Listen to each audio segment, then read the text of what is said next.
The U.S. tax code is longer than the Bible, War and Peace, and the Power Broker combined. Here's the surprise.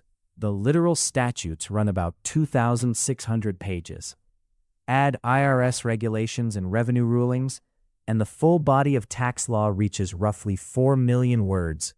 One document that requires a companion document 3 times its size. Americans are projected to spend 7.1 billion hours on tax compliance in 2024.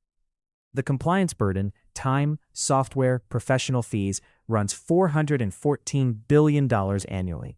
Not taxes paid, just the cost of calculating the taxes. So how does a code reach 4 million words? Start with one idea. Allow a mortgage interest deduction. Reasonable. 1 paragraph added. Then someone asks which mortgages qualify. Does a houseboat count? Each question generates a definition. Each definition generates an exception. Now a constituency exists.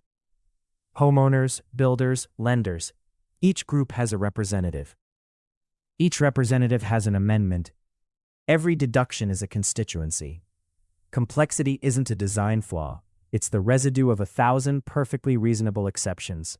After every simplification effort, the code rebounds, because simplification removes someone's exception, and that someone calls their representative. The incentive to add always outweighs the incentive to cut. The structural math doesn't change. Take the dependency exemption. On paper, straightforward.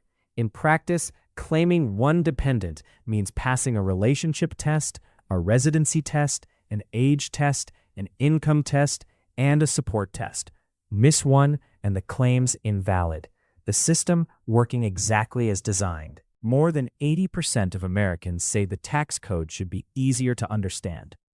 That's a rare consensus. And yet the code keeps growing. Follow the incentive.